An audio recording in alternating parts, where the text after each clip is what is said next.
morning, everybody. I'm going to call the rest of our panelists up. First, we have Koya Tuttle from Native Americans and Philanthropy. He's our Marine Programs Director. Next, we have Alejandro Dali. He's a strategy analyst for Patrick J. McGovern Foundation and a former HIP Calibri grantee. Right there, yeah. And finally, we have Andrea Cristina Mercado. She's the president of the Climate and Clean Energy Equity Fund. And a former HIP Napalito Verde community advisor. Well, welcome everybody. I know you're all eating breakfast right now, but if you could come closer if you want to. We'd love to see your faces when we have this discussion. But Tats Mewi, Humyama Kalati Wama. Good morning, everyone, and welcome. We're the first workshop of the HIP NAP conference. As the disembodied voice said, my name is Joel Moffitt. I'm a citizen of the Nez Perce tribe, and I serve as VP of Tribal Nations Engagement at NAP. I'm honored today to be the moderator for this incredible panel, who all carry a deep commitment to supporting community-led solutions that honor land, culture, and future generations. Today's session, Land, Legacy, and Leadership, Redefining Conservation and Climate Work through Indigenous and Latino Values, brings together powerful voices, tribal leaders, Latino community leaders, and philanthropic funders who are driving bold, place-based approaches to climate and conservation. These leaders are not only protecting land and waters, they're restoring relationships, reclaiming narratives, and advancing justice for our communities. But we wanted to also address the elephant in the room. Now under this administration, our efforts to steward the world we are gifted is under attack. President Trump has accelerated the climate crisis and endangered communities' health, driven up costs, and undermined economic growth. The expanded oil, gas, and mining exploitation, blocked pollution protections, cuts to extreme weather preparedness, and more will have a devastating impact on everyone, and particularly the most vulnerable communities that we come from. The community-led climate and conservation work we're doing is vital, now more than ever. But this conversation is about more than environmental outcomes. It's about sovereignty, self-determination, and shifting power. It's about resourcing work that is grounded in tradition, yet forward-looking and transformative. I invite you to listen deeply, reflect openly, and consider how each of us, especially those in philanthropy, can help ensure this leadership is recognized, respected, and resourced for the long haul. Now let's get to know our panel a little bit more. I'll begin with Andrea. Please introduce yourself and tell us where you come from and why you do this vital work. Thank you, Joel. Such an honor to be here with you, this panel, and all of you here in this room today. Andrea Cristina Mercado. I flew in yesterday from unceded Seminole land in South Florida. My parents lived, my father's from the Andes, from Cusco, where my ancestors lived for thousands upon thousands of years. Until my dad came to the U.S. To make money and send money home for his brother who had leukemia. And then my mom is from Buenos Aires, Argentina, from a legacy of strong resistance to military dictatorship. So I think while my parents weren't political people, my dad raised me on being proud of our history and our traditions and outrageous stories of conquest and perseverance. And my mom taught me that nothing that's worth doing is easy. And just like the value of putting in hard work. and integrity. And I started organizing in the immigrant rights movement. Like that was my first movement home, right around the time of 9/11. When it felt like we had been so close and on the verge of passing an immigration reform for millions of undocumented families in this country. And, I think I'm a glass half full kind of person, so I keep hope and joy and power in my heart. And went on to co-found the National Domestic Workers Alliance, and then after the 2016 election, really hunkered down in Florida, building New Florida Majority and Florida Rising, and just in January became the president of the Equity Funds. Excellent. Well, welcome. Thank you. Thank you for joining us. Thank you for coming across the country to be with us on our first NAPHIP conference. Next, we have Alejandro. Please introduce yourself. Tell us where you come from and why you're engaged in this vital work. Of course, and thank you so much for the invitation, and thank you to all my panelists and to every single person here in the room. My name is Alejandro. I'm currently working as a strategy analyst at the Patrick McGovern Foundation, but I always rather to introduce myself as a migrant. That's my story. I'm Venezuelan. I left Venezuela in 2013 with the political crisis, became an asylum seeker in Colombia, and then from Colombia to the US. So migration has always been a fundamental part of my journey. And I've been wearing, and you're gonna hear actually from the multiple hats that I wear. I've been a grantee, I've been a program officer, I've been an impact evaluation coordinator. So I'm gonna be talking between all those hats. But the main one that I had, like Andrea, is an organizer for migrants' rights in Colombia and Latin America, particularly for the rights of Venezuelan migrants and refugees. That, as you all are very aware, are a very hot topic right now in the US. So we're trying to make sure that we understand how we can make the lives of people like me, people like you, better, and I think that's why we are all here. Thank you, Alejandro. Thank you for joining us, also coming from the East Coast. Appreciate it. And finally, we have Koya. Would you like to introduce yourself, tell us where you come from, and why you're doing this vital work? Ayukui, my name is Koya Tuttle. I'm a citizen of the Yurok tribe on the West Coast, and from the Redwoods. So I live in Klamath, California on the reservation, right at the mouth of the Klamath River. And for the last decade, it's my week 4 with NAP as the Ocean and Marine Project Manager in their tribal nation engagement team. But for the last decade, I've been working with the Yurok. I was working with the Yurok tribe's environmental program as one of their managers, in which that included a lot of big moving projects like the active monitoring and advocacy for the removal of the dams along the Klamath. We were participating in the reintroduction of the California condor into our programs. We're working towards creating space for ourselves within the offshore wind movement in California. But for me, in my journey, I always wanted to grow up and work for the Yurok tribe and for the Yurok environmental program because of the work they were doing. So that drove my undergrad education in the sciences and my graduate school education in environmental microbiology to do work on the river. And it brought me home. It brought me back to Yurok country and to my people. And because it instilled in Yurok people and within cultural people in that way, we believe and that we are a fixed earth people. So we try to live in a way that we engage the world in a way to make it a better place. And our ceremonies reflect that in terms of how we try to, when we pray and we have our Remake the World ceremonies, we do it not just for ourselves, but we do it for the whole world. And so we try to do it for everyone and lift everyone up at the same time.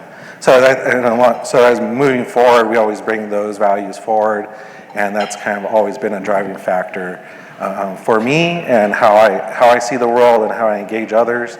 And my work now with NAP is I want to be able to take that. Well, my work my projects at UROC were being cut. So due to the funding cuts with the feds, they were on the chopping block. And so I was fortunate enough to be able to find a home in Nap and I'll be able to work and engage tribal communities throughout the nation and coastal communities and trying to help them build capacity to be able to mitigate and, and engage the larger world on the environmental side. Yeah. Appreciate that. Thanks, Cora. Yeah. Thank you for stepping up. As you saw on the Visibo and on the agenda, we had Chairman Reno Franklin slated to be on our panel. Unfortunately, he had a family member pass away, so he couldn't make it for our gathering here. But he a fellow California tribe for a little south of Coya, who sits on our Tribal Leader Advisory Committee. We have eight tribal leaders across Indian country that help guide our work, set the foundation for our tribal nations work, specifically our climate and conservation funding collaborative that we formed with the Biodiversity Funders Group that really focused on strengthening tribally led conservation and climate projects and getting direct philanthropic dollars to those projects, but also leveraging those and getting more access to federal dollars. This was during the Biden administration. We send our good thoughts and prayers to Reno and his family. Unfortunately, couldn't be here, but thank you, Koya, for stepping up. Really appreciate it. With that being said, we'll have a short conversation, and then we'll open it up for the audience to have questions. First, I'd like to start with Andrea. You bring immense perspective on the U.S. context for climate equity advocacy. From your leadership at Florida Rising, which you mentioned, to your current perspective as the president of the Climate and Clean Energy Equity Fund. Can you share about the importance of incorporating a climate lens into philanthropy's support of healthy communities? Yes, I think where I'd start is, the Climate and Clean Energy Equity Fund, we have a particular point of view around funding organizations that oftentimes aren't legible to climate philanthropy. Like they don't see us as leaders on climate justice work, on environmental issues, even when we're fighting toxic waste incinerators, going toe-to-toe with utility companies, like for some reason, right, like our organizations don't like land in their portfolios. And I think the Climate and Clean Energy Equity Fund, I think what we've done and have a track record of doing over the past 10 years is we're oftentimes the first climate grant that a racial justice organization gets. Like we're the first climate grant to an organization that's organizing mainly around like economic justice issues or around immigrant rights issues or around different issues that are impacting a community. And I think our grants are about like we want to support you in thinking about what organizing on climate justice, like, and what lifting up your, making visible your work on climate justice, how that can shape your, how you're seen and viewed. And so oftentimes, like, we'll go in with the first grant, and then later, other climate justice funders will come in and support those organizations. And I had that experience at New Florida Majority and Florida Rising, where, we were responding to hurricanes. Like when a hurricane hit, we knew that there were families that were already underwater before the storm ever hit. We knew that, they already didn't have food in their fridge, let alone to stockpile. And so then when the electricity goes out, but there's not a lot of like structural damage, we knew that there's families that are going hungry, that there's like elders that don't have ice for their diabetes medication. And so we would go out there and just like knock on people's doors, check on people, how are you doing, are you okay? Make deliveries of ice, set up a barbecue on the corner where people can just come out and eat, and had a generator for people to charge their phones. And I think thanks to the support of the equity funds, we were able to grow that program, and we ended up suing the state, because then we saw like people waiting in these long lines to get emergency food stamps, right? Because, and after a storm, a lot of people might know, it's like, it's extra hot. And you see like pregnant women and elders waiting in these long lines to get their food stamps. And we ended up suing the government because we said this isn't right, it's not just. And not only did we win $2 million in additional food stamp benefits for those families, but we actually forever changed the precedent so that now, after in a time of crisis, you don't have to wait in line for emergency SNAP. You can actually do it by phone, a little bit more dignified. So I mean, I think for me, that's like bringing we bring a lens of racial justice to climate equity, and then and climate justice to racial justice organizing. And I think we all know that to actually make progress on clean energy, we need to expand the number of people who care about that and who believe that that is going to lift their communities up and out of poverty, and invite more people in. Thank you. Thanks, Andrea. Next question is for Alejandro. Alejandro, you have been both a grantee partner in the Colibri Hummingbird Climate Migration Fund and conducted some evaluation of this work. What can funders learn from this project about the importance of bringing different communities together to build a more powerful we to address the challenges of climate-induced migration? Thank you so much for the question. We're in a tricky moment to talk about migration, but I'm going to still do it because, of course, we have to. He did something amazing, that is realizing that one of the major issues that we're going to be facing now in the coming years is migration induced due to climate change. And this is particularly an issue for people coming from Central America and the Caribbean. We're talking about over 200 million people that are going to be expected to leave their houses because of climate change, hurricanes, famines, heat waves. And of course, probably they're going to end up here. Personal position is, I don't think whatever you do, people are not going to stop fleeing when they have to flee. So how do we organize to make sure that people have their right to live, exactly? And here we had a major takeaway when we were conducting an impact assessment of the Colibri Fund, which was this first philanthropic investment into bringing climate and migration justice in the Americas, so the US, or the Caribbean, and Latin America. The first big insight, and I know it myself because I've been on that side, but it's not that obvious, is that you have two ecosystems. You have people that work on migration, and you have the people that work on climate justice. And they have so much to learn from each other, but they not normally talk. And I've been on those two sides, and I always say that I code switch. This migration field, for example, works so well with faith-based communities. Like that's majority of the people that do a lot of the delivery service for migrants and refugees. And climate justice, this is like so driven by young people. But you do have young people in the migration field, but not necessarily a lot, and vice versa. There's so much to learn from these two. And the way forward when you're trying to create this new ecosystem for climate mobility is to leverage the strengths of organizations that are already doing amazing work in these two fields. However, we did have like a set of specific recommendations for funders, and now also being a funder myself, I've been following this prompt when I'm doing grant making, 7 in particular. First, we need to foster cross-sector collaboration, and Andrea said perfectly, you are the work that you have been doing, it is the example, because you have so many organizations that are doing racial equity justice, that are doing gender rights, indigenous rights, and in that process they're doing climate and they're doing migration. Normally you don't use those words, but we don't care if they're using those words, we just care that the field is learning, that people that are, organizations that are working across those sectors have this holistic point of view. However, as funders, we can, what would be the way to say it? We can encourage that. It's like, have you realized that what you're doing is essentially climate mobility? And perhaps introducing the words also starts to bring people in from different sectors.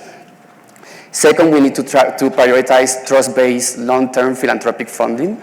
When we're talking about climate mobility, is such, quote-unquote, a new field, is ever-changing, is very complex. We know that people flee because of hurricanes, but do we know that people are leaving in Central America because of famine, because of heat waves? How much is that happening? we have new information every day, so we need to make sure that organizations adapt to the realities that they're facing. Third, we need to invest in data. That's very true. Different to other fields, climate mobility doesn't have a bunch of data out there. We particularly, for example, at the Patrick McGowan Foundation, we focus a lot on investing in using AI, machine learning, and satellite imagery to understand these patterns, how people are fleeing from where to where, but also the realities on the ground. Researchers that are doing qualitative research to say, hey, people in Florida are leaving because of the rise of the seawater, of the shore. Also, we need to invest in grassroots organizations that are doing the work. People that are out there helping people to flee from one place to another, that are doing the hard work in South America to say, hey, what you're experiencing is climate migration. This is the route that you can take to go to a better place. We need to make sure also that we advocate for policy change and reform. We have a place as funders. And a very concrete example, Colombia passed its first climate mobility law 2 years ago, and that's part of a coalition of funders and grantees that were, hey, this is a priority issue for the country.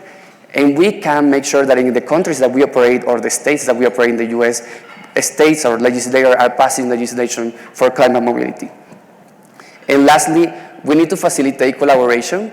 We need to make sure that someone in the climate justice movement talks with someone from the migration movement, which, if you imagine those two people, normally they don't interact that well. But they can, they just need to find a place to share and learn from each other. And I think that's what Colibri did that was amazing. As you said, was people that had never had a migration rights grant that now had it, or people that had never had a climate grant and now had it. And that's the whole thing of why we're doing this work. Thank you for that, Alejandro. I think that resonated with me, and I think Andrea mentioned it too, about kind of the silos within philanthropy, and how, you mentioned just migration and climate funders, you mentioned environmental justice funders, and that's something that when we were building out our tribal nations work at NAP, we were having to break down those silos with funders and look at this from an indigenous worldview, and climate's connected to housing, connected to health. We're talking about our culture, right? And where our values come from when we have this connection, this relationship with the land, with the animals, with the water.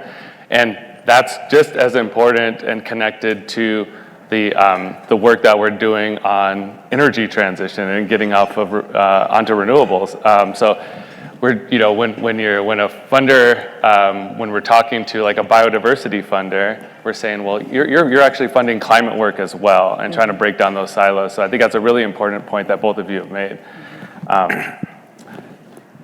Let's see, we have the last question for Koya. Can you share about your tribe, the Yurok tribe, and the efforts that you've undertaken to restore and protect your homelands, and how you're leading efforts to address climate change? The Yurok tribe for a long time, is, at least among the tribes in California, has been a leader in the environmental movement, with the advocating for the removal of the dams, which was huge. And I'm glad they came down last year. 4 dams on the Klamath River, huge for us. I mean, led by the Sklallam up there, and Loa Elwha led the way, and then we followed suit. And that, a lot of work, a lot of behind the scenes, a lot of work, a lot of being able to adapt to different owners of stuff. And then more recently, the reintroduction of the California condor, once almost lost. Only a few in a handful of birds left in the world a few years ago, and now the tribe has 17 of them on the near the reservation, in partnership with national parks and state parks, California state parks, to reintroduce them to our territory. The condor being an integral part of who we are culturally, and a big part of our ceremonial regalia and stories that really embody what we are. And other things I was a part of, and that the reintroduction of the condor really kind of gets to we can't have environmental justice without access to land.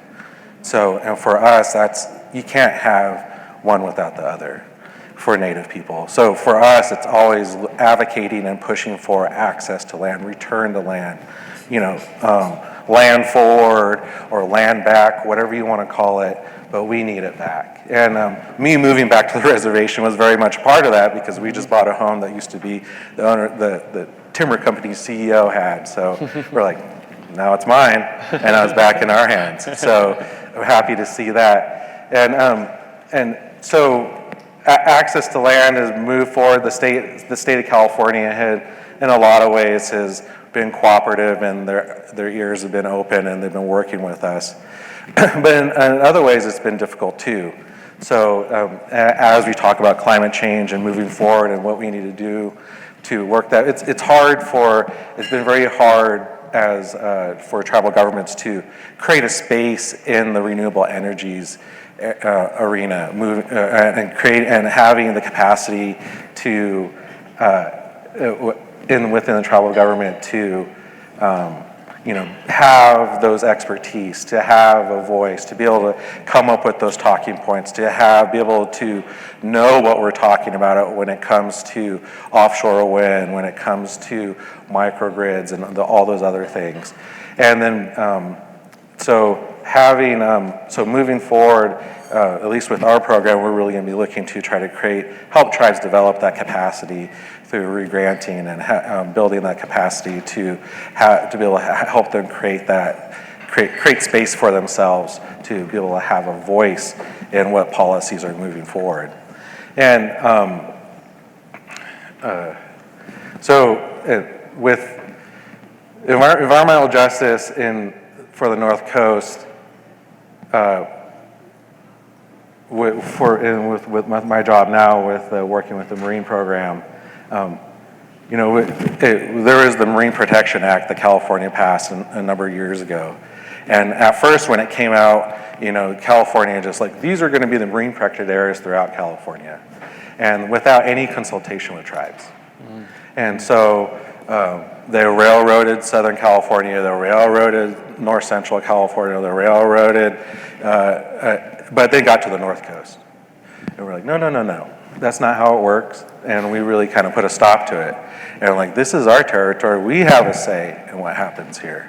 And so we were able to, and that I think really kind of spawned a bigger movement, and kind of opened up the state's eyes and looking at, tribal input and these bigger landscape type policy changes is really important, and that we are really the best stewards for moving forward in that space. And as evidenced in the dam removal, and as evidenced in the condor reintroduction program. And so, and as we move forward and offshore wind is coming into our space, and that's a hard one for us. How do we justify, because we want renewables. We're not a big petro state. We care for the earth. We want renewables, but also at the same time, that the ocean is where we send those that pass on. That's where they go to rest. So we're going to put windmills out there. We're going to put blinking red lights on them. When we go to the high country and say our prayers, and we send them out to the world to come back to us, they're going to go out to the windmills. So when talking with offshore wind, and they're like, what can we do to help mitigate that? Like, I don't know what you can do. Where is that? What is that? How do you mitigate that? I don't have the answer to that. And so it's not always a simple question, I did have another talking point, but I did forget it.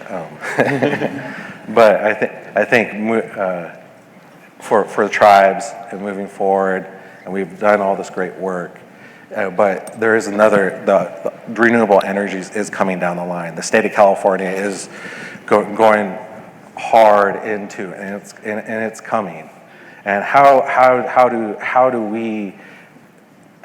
NAP, how do other groups help fund tribes and have tribes create that capacity so that we could properly engage the state, have the expertise in-house to be able to know what we're talking about. So then one of the biggest questions for offshore wind for us, or at least for me, was when you so what drives our local economies a lot of times is fishing. We're a big fishing community, we're fishing people, we're salmon people, we're river people. And, the salmon follow the feeder fish.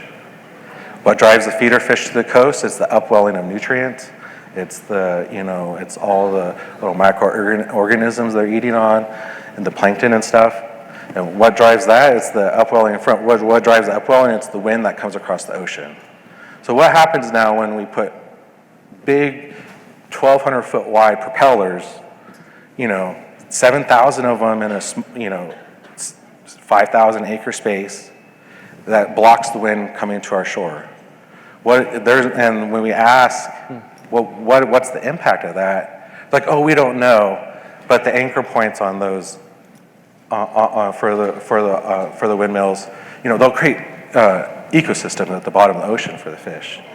Yeah, but what does that do with the wind? The reduction of the wind speed across the ocean that's driving the upwelling of the nutrients that brings in the Dungeness crab that our commercial fishermen make a living off of. What does it do to the upwelling, the driving the nutrients that bring in the feeder fish that the salmon follow to the mouth of the river?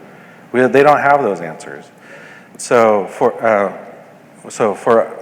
us and the work that we do moving forward, it's really kind of creating that space, and we can do it. And we've done it before, and we just have to put our heads down and find our partners and find our funders and move forward. These are some of the things that we've dealt with and we're going to be moving forward with, and I'm happy to share. Thanks, Koya. And Yurok and Klamath and all the Northern California tribes, incredible inspiration to other tribes all over Indian country in their fight to take down the 4 Klamath River dams. I mean, decades in the making, right? To bring back the salmon that Koya was talking about. I mean, I'm from Nez Perce tribe. We're salmon people. We're trying to take down the Snake River dams. I mean, so like, we are so excited to see the success there. We celebrate with you. We're gonna try to replicate that to bring back those ecosystems that have been destroyed by industry. And so thank you for that, and we only have about 10 minutes left, and I want to open it up to the floor to have some questions from the audience. Let's see, do we have, all right, we have a mic right here, awesome. One right in the middle, yes.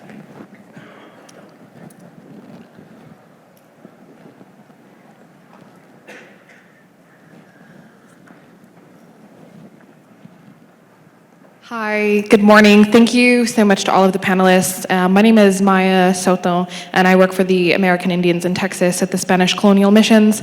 And we have recently acquired a piece of property and thinking about what to do with it. And I would love to hear if there are any specific recommendations, specifically from Koya. I'm sorry, I'm not sure if I got your name right, but I'd love to hear any recommendations that you may have for the opportunity, the immense opportunity as a Native-led and run organization that has recently acquired some land back.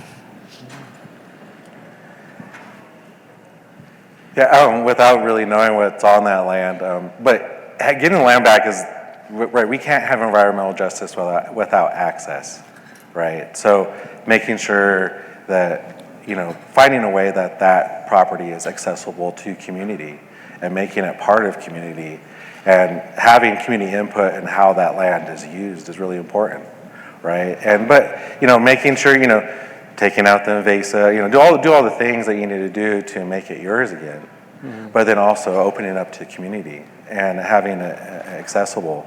So I think for us, that's the biggest. For us, we have 44 and a half miles of the end of the Klamath River is the Yurok Reservation. Of that land, over 50% of it's owned by Green Diamond Timber Company. So jurisdiction is hard, and we don't have access to the Green Diamond lands. And without over 50% ownership of the land, we can't have treatment of state through the feds of that land. So we lose jurisdiction when we come a 280 state.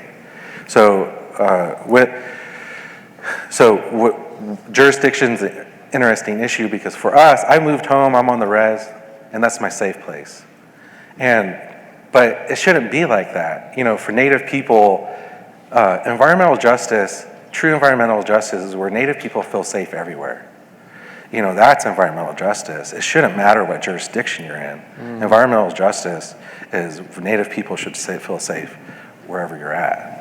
And we shouldn't just feel safe when we're back home on the res. So I think that's, for me, making sure that space that you have, that you brought back to your community, is open to it, and it's a safe and welcoming place for your community members because they need it. You know, we all need it. Congratulations on getting the land back. That's big.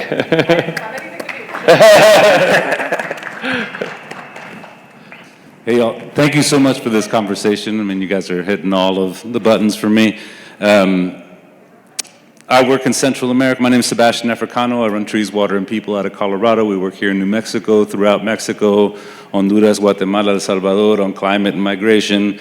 So yeah, all of the things you covered are incredible. And Koya mentioned, you know, the withdrawal of federal funds as being impacting his work. We've had that issue. I think everyone in this room has been touched either directly or indirectly by that withdrawal. And in Central America and Mexico, what we're seeing is hundreds of groups that, you know, are sub-grantees of sub-grantees, but is trickling through the economy of commitments not kept, relationships at risk, reputations at risk from work that just stopped. And so are you aware of any, and here in the U.S. as well, are you aware of any efforts from philanthropy, or do you have any recommendations for philanthropy about how to consolidate and network all of these groups that are experiencing these tiny little vacuums and pockets of inactivity and funding loss that we're doing climate-related work, migration prevention work, because we see the pressure rising, economic pressure, climate pressure, all of a sudden accelerating. So any recommendations or any awareness of current efforts? Can I go? Yeah, go. I'll go first. I don't know if it'll answer all of your comments, but questions about calls to action to philanthropy are my favorite kinds of questions to answer. So, I mean, I think the first thing, I mean, we're here at HIP and NAP, and it's an opportunity to just say, like, we don't have to, like, our job is to disrupt the status quo. Like, philanthropy has a history and a legacy of being harmful and hurtful, and I think those of us here can lean into what are the ways that we're doing things differently. How are we unsequestering the money that is captured in endowments? How are we relinquishing control and practices of power and control? I've been really proud to be part of the Katali Environmental Justice Resourcing Collaborative, which is a spend down foundation that gave out $75 million in land, general operating support, and other things, but it was based on US and US territories. And at the Climate Equity Funds, you know, I think I started in January, but I think when I asked the question of our staff, like, I know our docket's in June and October, but can we just get the money out the door now? It was met by a resounding yes, and we got 101 grants and $21 million out in less than a week on the Monday before Earth Day. So appreciate the question. I think, like, frontline organizers are doing the organizing they need to do, and those of us in philanthropy and associated in philanthropic institutions, we have to do our work to get the resources to the ground. Mm-hmm. Is there one more question, or should I answer that one? Yeah, go ahead. You can. Oh, I don't know. Ándale. Jesse? No? I would just add to what Andrea said. I do think there are certain efforts from for certain philanthropic organizations to fill that gap that was left after USAID, after like a bunch of philanthropic funds, of international funds that disappear from one day to the other one. Particularly, for example, us at PJMF, we're particularly worried about all the data systems that were funded by USAID that suddenly disappear. So if you're looking to support organizations in the ground that are giving aid to people that are suffering from famine. How you learn that is FuseNet disappeared. So now you don't know where to allocate your resources, for example. Like that, many times. Quick example, Kenya lost all of the electronic medical records because they were all hosted by USAID. So people in Kenya now don't have the history of their medical records because it depended of USAID. That story is being replicated over and over across Latin America, Southeast Asia, and Africa because it depended on money that there's not there anymore. We fill that gap. We're funding all those platforms to make sure that they continue running, but we can do more. I would say a call to action to philanthropy. We need more people that look like us so they take decisions like this. And for example, the only Latino, the only foreigner, the only gay person in my team where everyone is very similar, with very similar names, and therefore think sometimes in very similar ways. And I'm there exactly to disrupt that, as you say, Andrea. We're not going to change the system if the same people that created the problem are fixing the problem.